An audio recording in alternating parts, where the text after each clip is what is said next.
우리와 같은 기독교인들의 딜레마가 있다면 이런 것이 아닐까 생각해 봅니다. 전에는 교회가 부흥하고 사람들의 말씀과 또는 간증 속에 하나님의 능력과 은혜, 승리, 이런 이야기들을 들으면서 힘을 얻고 도전도 받고 또 우리도 그들과 같이 한번 살아보려고 하는 그런 마음도 있었습니다. 그런데 요즘은 교회 오면서 그런 기대보다는 종교적 의무가 오히려 부담으로 느껴오고, 교인들이 세상에서 만나는 사람보다 못한 것 같고, 더욱이 목사도 그런 것 같고, 그래서 교회 생활하는 것, 신앙생활하는 것,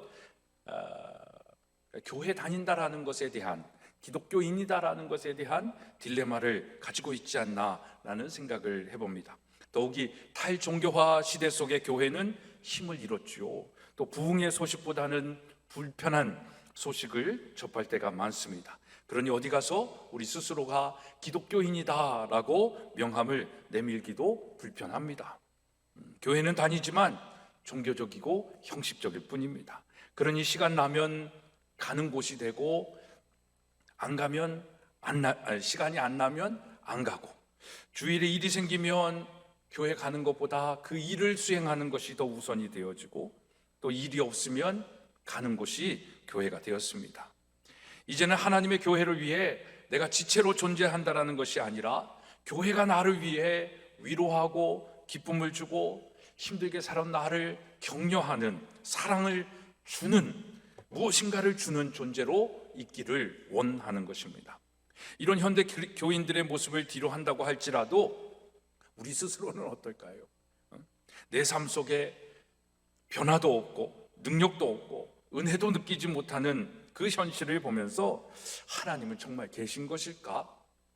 하나님의 말씀은 정말 살아 생명력이 있다는데, 정말 지금 이 시대에 초과학화 인류 문명화된 이 시대 속에서도 그런 말씀의 능력이 있을까? 의심하기도 하지 않습니까? 요한복음 15장 7절에 이렇게 말씀하고 있습니다. 너희가 내 안에 거하고 내 말이 너희 안에 거하면 무엇이든지 원하는 대로 구하라. 그리하면 이루리라. 여러분, 얼마나 희망적인 말씀이에요. 구하는 대로 주신다는 거예요. 그러니까 이 말씀만 보면은 너무 정말 다닐 이유도 있고 다녀야 할 것 같은 생각이 드는데, 내 삶 속에서 그런 것들이 경험되어지지 않는 거죠.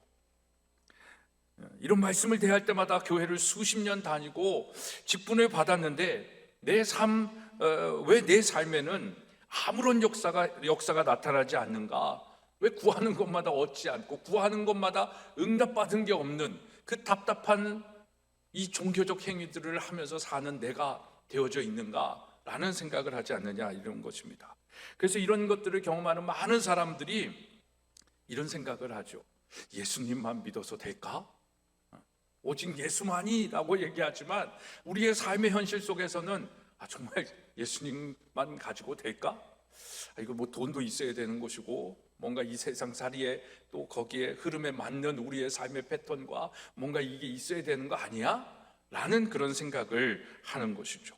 그래서 세상 속에서 다른 것도 찾아보고 더 나아가서 그 교회 안에 하나님만으로, 예수님만으로 될까 하면서 세상의 것들을 교회 안으로 가지고 들어오려고 하는 겁니다.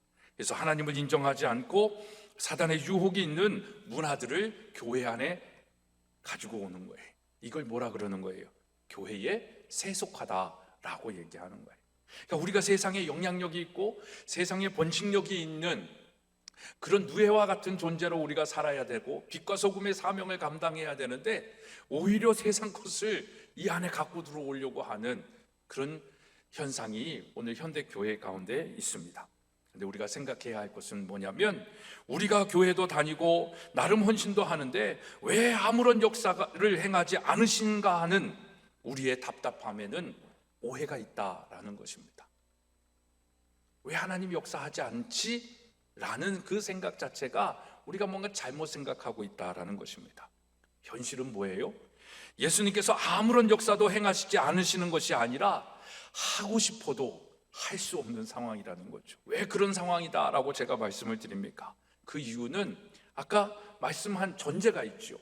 누구 안에 있을 때? 예수 안에 있을 때에 우리가 예수님 안에 거하지 않고 있기 때문에 그렇다라는 것입니다. 그러니까 예수님 안에 있어야 하나님께서 우리가 구하는 것마다 역사하여 주시는데 예수 안에 있지 않은 거예요. 그러니까 구하는 것마다 들어줄 수 없는 그런 상황이다라는 것입니다. 그런 차원에서 예수님이 우리가 원하는 대로 구해도 역사를 행하지 못하고 이루어지지 않는 문제는 예수님이 아닌 누구의 문제예요? 우리의 문제예요. 우리의 무엇의 문제예요? 우리의 믿음과 우리의 태도의 문제다라는 것입니다. 우리가 구해도 응답이 없다면 그런 사람은 그래서 우리 스스로에게 질문해 봐야 됩니다. 정말 예수님을 믿기는 하나요? 오늘 설교의 제목입니다. 사랑하는 여러분, 정말 예수님을 믿기는 하십니까? 정말 여러분이 예수님을 믿는다면 오늘 본문의 말씀이 우리 자신이 되어야 되는 거예요. 이제 내가 육체 가운데 사는 것은 나를 사랑하사 나를 위하여 자기 자신을 버리신 하나님의 아들을 믿는 믿음 안에서 사는 것이다. 우리가 믿는다라고 하면, 정말 예수님을 믿는다라고 하면 이 삶을 살아야 된다라는 것입니다. 나를 사랑하사 나를 위하여 자기를 버리신 하나님의 아들을 믿는 믿음 안에서 사는 것, 이것이 예수 믿는 자들의 삶입니다. 내가 살고 세상 안에 살고 있습니까? 아니면 나는 죽고 예수 그리스도가 살고 있습니까? 여러분 안에 누가 살고 있습니까? 앞에서 언급한 요한복음 15장 7절에 너희가 내 안에 거하고 내 말이 너희 안에 거하면 무엇이든지 원하는 대로 구하라, 그리하면 이루어질 것이다 라고 말씀하시잖아요. 이 말씀의 전제는 뭐예요? 너희가 내 안에 거하고 내 말이 너희 안에 거할 때 무엇이든지 구하면 구하는 대로 이루어진다라는 것입니다. 여러분, 우리가 예수님 안에 있고 말씀이 우리 삶에 실현될 때 우리가 찾고 구하는 것이 무엇이든지 이루어지는 전제는 뭐예요? 바로 예수님 안에 있는다라는 것입니다. 저는 이것이 저의 간증이고 찬송이기도 합니다. 그러니까 하나님께서 하나님 안에, 예수 안에 있었을 때 내가 찾고 구하는 모든 것들을 하나님이 이루어준 열매들이 있잖아요. 그것이 우리의 간증이죠. 그 이루어주심을 생각할 때 감사하잖아요. 그러니까 그것이 뭐가 되는 거예요? 우리의 찬송이 되는 것입니다. 다시 한번 요한복음 15장 7절에 너희가 내 안에 거하고 내 말이 너희 안에 거한다라는 것은 예수님께서 우리에게 말씀하신 것이다라고 한다면, 오늘 본문의 갈라디아서 2장 20절은 바울의 버전입니다. 내가 그리스도와 함께 십자가에 못 박혔나니 그런즉 이제는 내 안에 누가 사는 거예요? 내가 사는 것이 아니라 오직 내 안에 그리스도께서 사신 것이라. 여러분, 우리 안에 누가 살고 있습니까? 한번 생각해 보세요. 여러분 안에 내가 살고 있는지, 나는 죽고 예수가 살고 있는지. 여러분, 인간은요 끊임없는 내 자아를 숭배하는 사람들입니다. 그래서 나의 영광에 따라서 기뻐하고 나의 연약함에 따라서 우울해지죠.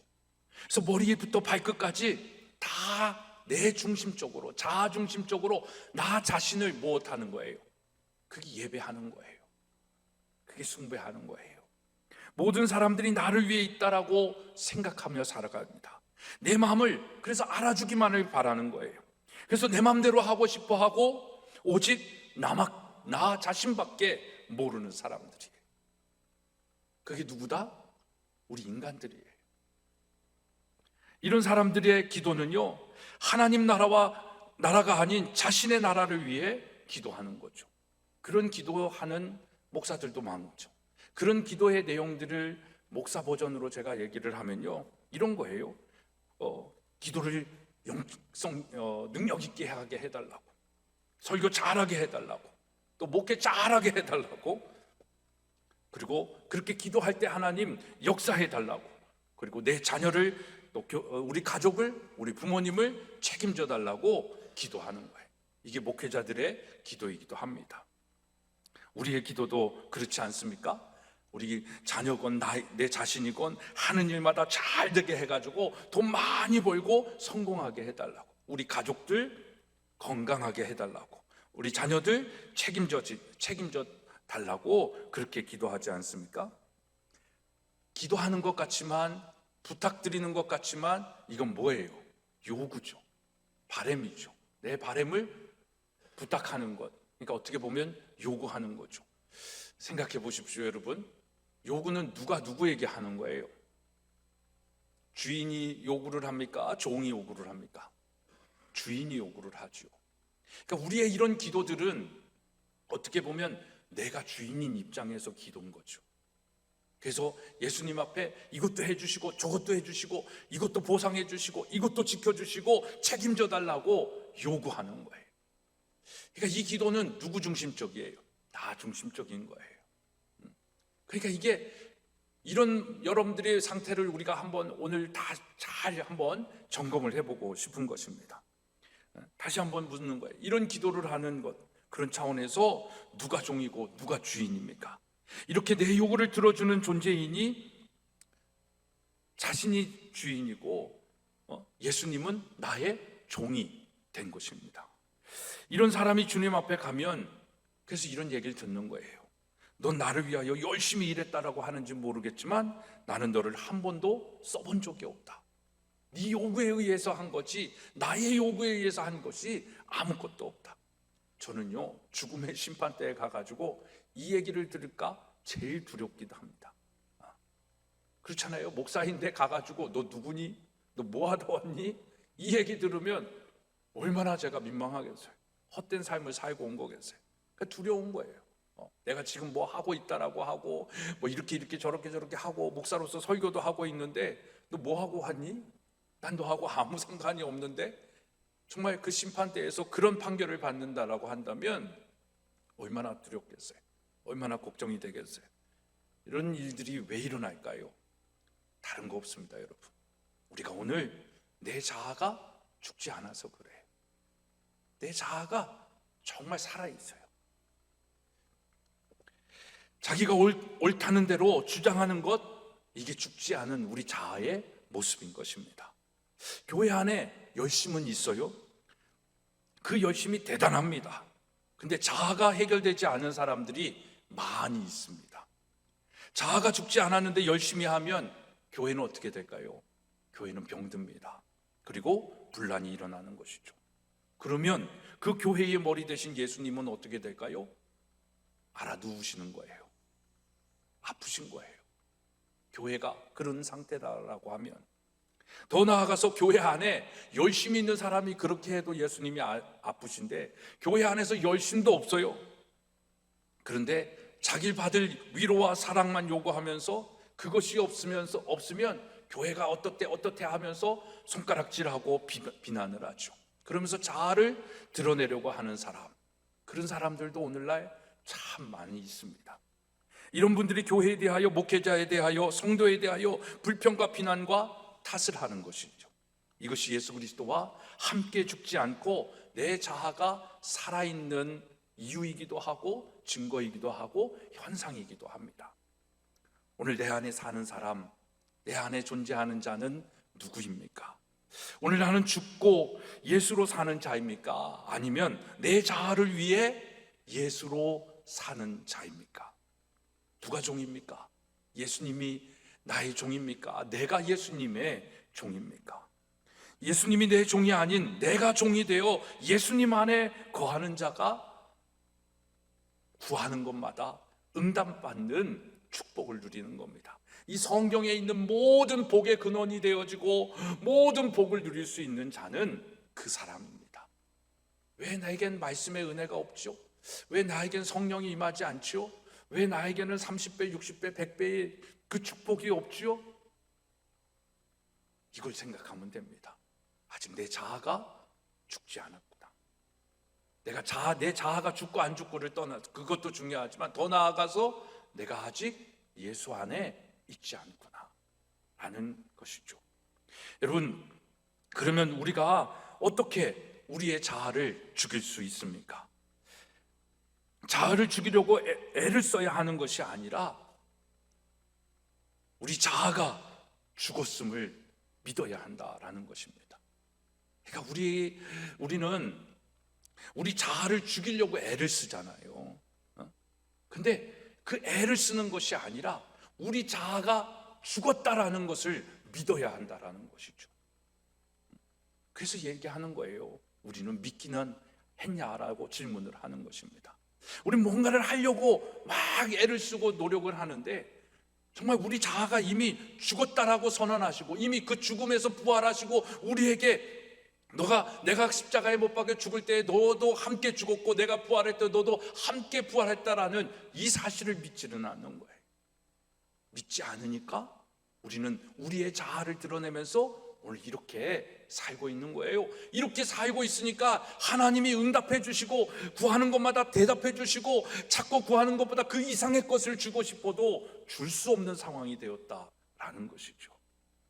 성경은 예수님께서 십자가에서 죽으실 때 우리도 예수님과 함께 죽었다라고 계속해서 말씀하고 있어요. 우리가 믿을 때 받는 이 세례에 대하여 갈라디아서 6장 4절에 이렇게 얘기합니다. 그러므로 우리가 그의 죽으심과 합하여 세례를 받음으로 그와 함께 장사되었나니 이는 아버지의 영광으로 말미암아 그리스도를 죽은 자 가운데서 살리심과 같이 우리로 또한 새 생명 가운데 행하게 하려 함이다 라고 말씀하고 있습니다. 여러분, 세례를 받는 우리는 이미 무엇을 치른 존재예요? 장례식을 다 치른 존재입니다. 우린 이미 다 죽은 존재예요. 정말 우리 나라는 조형래라는 존재는 다 이미 장례식을 이미 치른 존재다 이 말입니다. 죽은 존재인 거죠. 우리가 이것을 믿으면 비로소 부활의 주님과 함께 어떻게 되는 거예요? 다시 새 생명을 얻는 거예요. 그래서 이제 나는 조형래로 사는 것이 아니라 나를 사랑하사 나를 위하여 죽으신 예수 그리스도로 사는 것입니다. 많은 그리스도인들이 세례를 받았으면서도 자신을 안 죽여요. 자신은 안 죽었다라고 말하고 있는 것입니다. 이것은 무엇을 의미하는 거예요? 자아가 안 죽었다는 것이 아니라 내 자아가 세례를 받으면 너의 자아는 죽었다라고 하는 이 성경의 말씀을 무엇하는 거예요? 안 믿는 거예요. 그래서 묻는 거예요. 믿기는 하십니까? 라고 묻는 거예요. 다시 한번 말씀드릴게요. 많은 그리스도인들이 세례를 받으면서도 자신은 안 죽었다라고 하면서 살고 있는 것은 무엇을 의미하는 것이냐면 자아가 안 죽은 것이 아니라 내 자아가 죽었다라고 하는 성경의 말씀, 하나님의 말씀을 안 믿고 사는 거예요. 그러니까 은혜가 없죠. 안 믿으니까 역사가 없죠. 그러니까 주 안에 거하지 못하는 것입니다. 그러니 구하는 것마다 얻는 것이 없어요. 이것이 우리의 현실이잖아요. 이 현실 속에서 많은 사람들이 뭐라고 얘기하는 거예요? 예수님만 믿어서 되나요? 이 말은 뭐예요? 교회만 다니면 됩니까? 라고 질문을 하는 거예요. 그러면서 걱정을 하는 거죠. 그런 사람들에게 다시 이렇게 질문을 하는 겁니다. 정말 예수님을 믿기는 했었습니까? 믿기는 하나요? 라는 질문이죠. 사랑하는 여러분, 말씀대로 믿어지지 않는 그 답답함은 예수님을 믿는 것이 무엇인지 정확히 이해하게 되면서 풀어질 수 있는 겁니다. 여러분, 예수님을 믿는 데에는 두 가지가 있어요. 첫째는 예수님이 그리스도라는 사실과 예수님이 십자가에서 행하신 구원의 사역을 알고 그 예수님의 속죄의 은혜로 영생을 얻고 하나님의 자녀가 되었음을 믿는 것입니다. 믿으십니까? 요건 다 믿으실 것 같아요. 그러나 이 믿음만으로는 예수님이 하시는 일을 우리도 할 수 없는 존재인 거죠. 그래서 예수님을 믿는 데는 또 다른 차원이 있습니다. 그것이 뭐냐면 요한복음 15장 5절의 말씀처럼 포도나무와 가지의 비유죠. 예수님 안에 거하고 예수님은 그 안에 거하는 관계. 내가 예수님 안에 거하고 예수님이 내 안에 거하는 관계. 그러니까 우리가 그 포도나무에 접붙임 바 되어져 있는 자가 되는 것입니다. 예수를 믿음으로 내가 죽고 내 안에 예수로 사는 것, 이것이 믿음인데, 이 믿음이 뭐냐면 하나님의 일이에요. 그러니까 여러분, 하나님의 일은 예수님을 믿는 거예요. 요한복음 6장 28절 우리 한번 같이 읽어보겠습니다. 시작. 그들이 묻되 우리가 어떻게 하여야 하나님의 일을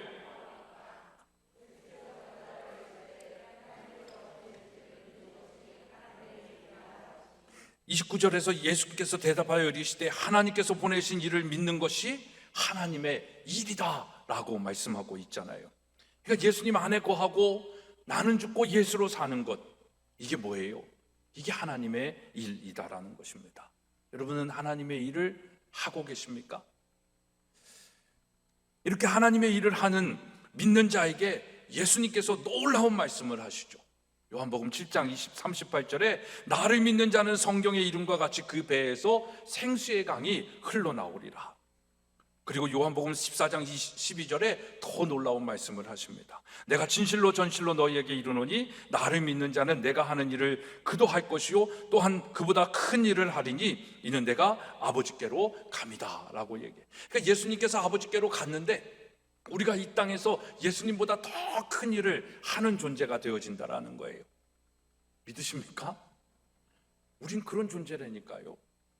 우리가 어떻게 그런 존재가 될 수 있다? 예수 그리스도 안에 있는 거죠. 내가 죽고 이제 내가 사는 것은 누가 사는 거예요? 예수께서 사는 거예요. 그랬을 때 우리는 이 땅에서 예수님보다 더 큰 하나님의 일을 하게 되는 거예요. 이게 가능할까요? 이 일을 이룬 사람이 있을까요? 있습니다. 그가 누굴까요? 전 바울이라고 여러분들에게 소개해드리고 싶습니다. 사도 바울은요, 예수님을 위하여 열심히 충성한 것이 아니라 예수님께서 친히 그를 통하여 역사하는 사람으로 존재한 것입니다. 그래서 사도 바울은 나를 믿는 자는 내가 하는 일을 그도 할 것이다 라고 하는 이 주님의 약속을 그대로 누린 사람이에요. 무엇한 사람? 누린 사람이에요. 저는 이 말씀을 준비하면서도 진짜 바울처럼 이걸 누렸으면 좋겠다. 약속된 거잖아요. 이미 주어진 거잖아요. has done이에요. 예수님께서 십자가에서 다 이루신 일이에요. 그 이루신 일을 우리에게 주신 거잖아요. 그러니까 그 주신 거를 우리는 무엇하면 되는 거예요? 누리면 되는 거거든요. 그 누림을 누리기 위해서 우리는 무엇해야 되는 거예요? 믿어야 되는 거예요. 무엇을 믿어야 되는 거예요? 나를 주었다라는 거예요. 그러니까 자기 중심성을 죽여야 되는 거예요. 내 자아를 죽여야 되고 내 자존심을 죽여야 되고 내 마음을 죽여야 되는 거예요. 우울증은 왜 올까요? 내 마음이 살아있어서 오는 거예요. 예수님이 내 안에 계시면 우울할 수가 없다니까요. 아직도 죽지 않은 내 자아가 있는 거예요. 그 예수 그리스도 앞에 십자가에 내 자아를 죽이면 나는 거듭나는 거예요. 새 사람이 되어지는 거예요. 새로운 인격이 되어지는 거예요. 그래서 이제는 내 자아가 있는 것이 아니라 예수님만 있는 거예요. 그 예수님으로 인하여 날마다 기뻐하고 즐거워하면서 살 수 있는 거예요. 물론 이렇게 얘기하지만 고통이 있다니까요. 아픔이 있고 시련이 있고 정말 가시와 같은 존재들이 우리 주변에 많이 있어요. 그런데 내 자아가 죽으면 예수님으로 기뻐할 수 있다니까요. 감사할 수 있다니까요. 이게 누구에게 오는 것이다? 누구에게 오는 것이다? 믿는 자에게 오는 거라니까요. 내가 진짜 믿어는 봤냐라는 질문을 하게 되는 거예요. 정말 여러분, 바울의 이 누림이 바울에게만 준 축복이 아니잖아요. 오늘 우리에게도 다 주신 축복이라니까요. 왜? 그것은 하나님의 약속이기 때문에, 예수님께서 이 땅에서 이루시고 우리에게 주신 약속이기 때문에, 그 말씀이기 때문에 그 약속과 말씀을 믿는 거잖아요. 그 믿는 자에게 하나님이 능치 못함이 없다라고, 그 믿음을 가진 자에게 구하는 것마다 다 응답하여 준다라고 얘기하고, 그것을 믿는 자가 예수님 스스로가 뭐라고 말씀하시는 거예요? 내가 한 일보다 너희들이 더 큰 일을 할 것이다 라고 얘기하는 거예요. 바울이 이걸 경험을 한 거예요. 그러니까 바울은 그걸 누리면서 사니까 어떤 고백을 하는 거예요? 자기 자신에게 유익했던, 자아중심적으로 살 때에 내가 움켜쥐고 있었던 내 자아, 그 속에서 유익하게 생각했던 그 모든 것을 무엇으로 여길 수 있는 거예요? 배설물처럼 여길 수 있는 거예요. 빌립보서 3장 7절의 말씀이죠. 그러나 무엇이든지 내게 유익하던 것을 내가 그리스도를 위하여 다 해로 여길 뿐더러, 8절, 또한 모든 것을 해로 여김은 내 주 그리스도 예수를 아는 지식이 가장 고상하기 때문이라. 내가 그를 위하여 모든 것을 잃어버리고 배설물로 여김은 무엇을 얻었기 때문에? 예수를 얻었기 때문에, 그리스도를 얻었기 때문에 이제 내가 가지고 있는 그 명예와 가문의 그 것과 히브리인으로서 이 시대의 미국 시민권과 같은 존재잖아요. 또 다소 지역에 살았어요. 뉴욕과 서울 같은 대도시에서 문명을 누리던 엘리트 그룹이에요. 가장 학벌이 높은, 그 당시에 학벌뿐만 아니라 가장 위대한 스승 밑에서 공부했던 사람이에요. 그러니까 지금 이 땅에서 우리가 추구하고 있는 그 모든 것, 우리 자녀들이 갖기를 원하는 그 모든 것을 가진 사람이 바울이에요. 근데 바울이 그걸 무엇으로 여겼다? 배설물로 여길 수 있었다라는 거예요. 그 이유가 뭐다? 그리스도를 얻었다라는 거예요. 전에는 돈과 명예와 학벌과 건강과 그런 것들을 얻기 위해서 살았고, 그것을 얻었는데 이제 그걸 다 배설물로 여긴 거예요. 왜? 그리스도를 알고 보니까 이런 것들이 배설물처럼 여겨지는 거죠. 생각해 보십시오, 여러분. 사도 바울도 사람인데 어떻게 자기에게 유익한 이 모든 것을 배설물로 여길 수 있겠습니까? 우린 그렇게 할 수 있을까요? 할 수 있다면 그 이유가 무엇이겠냐라는 거죠. 그 이유는 다른 데 있지 않습니다. 바울은 자신이 가지고 있던 것보다 더 좋은 것을 발견했기 때문이죠. 그게 누구라고 얘기하는 거예요? 그리스도다라고 얘기하는 겁니다. 지난주에도 제가 잠깐 말씀드렸던 부분이죠. 여러분, 우리가 가지고 있는 좋다라고 하는 것이 있어요. 그것의 값어치가 100만 원이에요. 그런데 1억 원의 가치가 있는 것을 발견을 했어요. 근데 이 1억 원을 가지려면 이 100만 원을 버려야 돼요. 여러분, 어떻게 할 거예요? 100만 원을 갖기 위해서, 지키기 위해서 이 1억 원을 포기하시겠어요? 1억 원을 갖기 위해서 100만 원을 포기하시겠어요? 저는 1억 원을 선택합니다. 여러분들은 어떨까요? 당연히 1억 아니에요?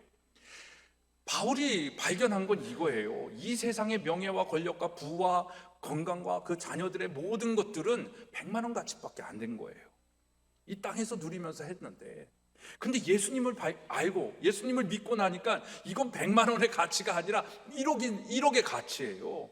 그러니까 이 100만 원은 배설물처럼, 그냥 쓰레기처럼 느껴지는 거죠.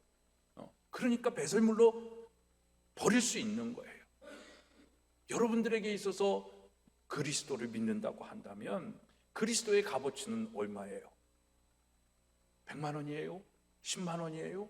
이 땅에 그런 것들 중에 하나로 값어치로 생각하는 거예요. 그러니까 교회 가봐도 별거 없더라 라고 얘기하는 것 아니겠냐라는 거예요. 여러분, 예수 그리스도를 믿으면 예수 그리스도를 아는 지식이 생기는 거예요.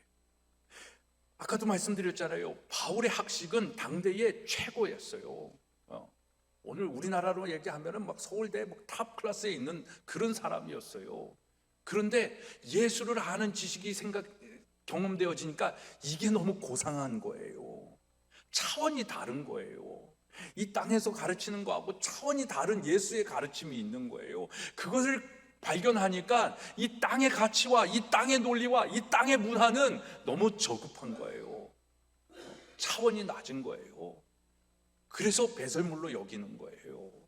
그리고 정말 고상한 예수 그리스도를 믿는 지식, 아는 지식, 그 지식을 얻는 거예요. 믿는 거예요. 그리고 그 믿음에서 나오는 그 삶의 풍성함을 무엇하는 거예요? 누리는 거예요. 이게 믿음이다라는 거예요. 이 믿음을 우리는 경험해 봤냐 이거죠. 이것을 우리는 믿고 있냐라는 거예요. 이게 믿음인데, 그 믿는다라는 건 내 자아가 죽는다라는 것인데 아직도 우리는 자아가 너무 살아있어요. 우리 아이들의 문제는 뭐예요? 우리 자녀들의 문제, 학생들의 문제는 뭐예요? 아직 이 자아를 죽이지 못하는 거예요. 자아를 죽이면 첫째는 착해요. 둘째는 선하게 살아요. 착하고 선한 또 차원이 다르잖아요. 그리고 선하게 사는 아이가 이제는 남을 위하여, 하나님의 나라를 위하여 사는 거예요. 그러니까 그 꿈이 얼마나 크겠어요? 비전이 얼마나 크겠어요? 근데 그걸 몰라요. 그러니까 아직도 내 안에 갇혀가지고 난 스마트폰 해야 되는데 이놈의 학교는 왜 스마트폰 못하게 하는 학교야? 가치를 모르잖아요. 아직 배설물 같은 것들을 움켜쥐고 있는 거예요. 왜요? 자아를 못 죽였기 때문에. 우리 아이들 가운데 우울증이다라고 하는 아이들 많아요. 힘들다고 하는 아이들 너무 많아요. 그런 아이들 진짜 예수님 믿기 시작하고 이곳에서 선생님들을 통해서 하나님의 사랑을 경험하면 변하잖아요. 기쁨을 누린다니까요. 얼굴에 막 어두웠던 얼굴이 환해진다니까요. 저 옛날에 선전 중에 이 선전 보면서 은혜 받은 적 많아요. 어떤 선전이? 사리돈 선전. 막 머리 아파가지고 막 찡글리고 있어. 근데 사리돈 하나 먹으면 왜 이러는 거예요? 이게 예수 믿는 거예요. 이게 복음이 들어온 거예요. 응? 근데 우리가 예수 믿지 않아요. 그 증거가 뭐예요? 아직도 우리의 자아가 있어요. 저한테도 있어요. 이게 죽어야 된다니까요. 그래야 누릴 수 있는 거예요. 그래야 평안할 수 있는 거예요. 그래야 하나님 나라를 위해서 우리가 살아가는 거예요. 이게 없으면 허무가 찾아올 것 같아요. 허전함이 있을 것 같아요. 이 믿음이 없으면 공허할 것 같아요. 그런 일들이 저한테 요즘 있어가지고 그랬는데 하나님이 이 은혜를 주셨는지 모르겠어요. 넌 날 믿긴 하냐? 넌 날 믿고 사는 건 맞냐? 라는 거예요. 너 왜 나를 알고 있다라고 믿고 있다라고 하면서 왜 허무해하냐? 왜 이렇게 허전해하냐? 뭐 아직 더 누릴 것이 없나 자꾸 구하냐? 이런 마음을 주시는 거죠. 여러분, 예수 믿으면 이 마음이 없어지는 거예요. 그러니까 예수를 믿는다라는 건 내 자아가 죽고 내 안에 누가 사는 거예요? 예수님이 사시는 거예요. 내가 누구 안에 속한 거예요? 세상 안에 속한 게 아니라 누구에게 속한 거예요? 예수께 속한 거예요. 예수님의 나무에 붙어있는 가지가 되어야 되는 거예요. 그 가지에 잎을 내고 꽃을 내고 열매를 맺는 거거든요. 근데 붙어있지 않으면서 그 열매를 달라고 하면 되겠냐고요? 안 되죠. 그래서 이렇게 붙어있는 자에게 아까 말씀드린 것처럼 요한복음 7장 38절에 나를 믿는 자는 성경의 이름과 같이 그 배에서 생수의 강이 흘러 넘친다라는 거예요. 생수의 강, 살아있는 하나님의 그 물이 흘러가는 거예요. 흘러가는 거예요. 우리가 그렇게 누렸더니 그 누림을 통하여 우리 자녀들에게, 자자손손에게, 이웃들에게 흘러가는 거예요. 이게 뭐예요? 이게 증인의 삶이에요. 내가 믿었더니 하나님이 나에게 마르지 아니하는 이 세상의 가치와 이 세상의 논리가 아니라 놀라운 하나님의 그 은혜를 주셔가지고 정말 이 땅의 모든 것들은 배설물로 여겼어요. 여길 수 있는 그 차원 높은 고상함을 우리에게 주셨어요. 그러면 여러분 또 그럴 거 아니에요. 그거 갖고 돼요? 라고 얘기하잖아요. 거기에 나오는 말씀이 뭐예요? 이제 마태복음 6장 33절이 나오는 거예요. 그 믿음을 가지고 고상한 예수 그리스도를 얻은 자는 먼저 그의 나라와 그의 의를 구하며 살잖아요. 그때 어떻게 하신다? 이 모든 것을 너에게 더하여 주신다는 거예요. 무엇을 먹을까, 무엇을 마실까, 무엇을 입을까 막 고민했어요. 그거 고민하지 마. 그건 이방인들이 하는 거야. 믿지 않는 사람들이 고민하는 거야. 너의 고민은 뭐여야 돼? 예수를 믿고 거듭나고 내 자아를 죽이고 이제 너 안에 예수가 산다면, 예수 그리스도의 나무에 접붙임 바 되어져 있는 가지로 산다면 너는 뭘 하면서 살아야 돼? 먼저 그의 나라와 그의 의를 구하며 살아. 찾고 구하는 기도하는 모든 것 다 응답해줘. 근데 하나님의 덤이 있어요. 하나님의 덤은 뭐야? 그 외에 이 모든 것을 너에게 더하여 주신다는 거예요. 그러니까 내가 찾고 구하지 않은 것도 하나님이 아시잖아요. 아, 형네한테 지금 이게 필요해? 근데 얘가 지금 저걸 구하지 않네? 그러면서 그냥 먼저 그의 나라를 위해서 열심히 살고 있고 정말 예수를 믿으면서 누리면서 저렇게 살고 있네? 아, 내가 이것도 더 해줘야 되겠다. 저에게 교회와 학교와 가정을 위해서 이 필요를 공급해 줘야 되겠다. 저 필요를 공급해 줘야 되겠다. 하나님이 더하여 주시는 거예요. 나보다 나를 더 잘 아시잖아요. 그래서 때로는 만나게 하시고, 때로는 연결되게 하시고, 때로는 페이스북에서 전혀 알지 못했던 사람들을 온라인상에서 알아가지고 그것들을 통해서 공급하여 주시고, 그 은혜를 누리는 것이죠. 여러분, 누리세요. 네. 누리기 위해선 믿어야 하는 거예요. 믿음이라는 건 뭐예요? 내 자아가 죽는 거예요. 그리고 예수로 사는 거예요. 내 자아에 움켜쥐고 있는 걸 이제 다 배설물로 여기는 거예요. 그리고 예수로 사는 거예요. 그게 먼저 그의 나라와 그의 의를 구하는 거예요. 그랬더니 하나님께서 우리의 필요뿐만, 배설물로 여겼던 거 버렸는데 더 좋은 것들로 그런 것들도 채워주시고 더 차원 높은 축복을 주시는 거죠. 여러분, 정말 예수님만으로 될까요? 하는 질문을, 교회 다닌다고 될까요? 라고 하는 질문을 가지고 있지는 않습니까? 그러면서 우리도 그런 사람들처럼 형식적이고 하나님을 우선주의로 사는 것들에 대하여 회의감이 들고 좌절감을 느끼고 패배주의에 빠진 우리의 믿음의 상태는 아니겠습니까? 그런 자신에게 다시 한번 물어보세요. 정말 예수님을 믿기는 했었습니까? 오늘 그 답을 스스로 찾는 이번 한 주간이 되어지기를 주님의 이름으로 축복합니다.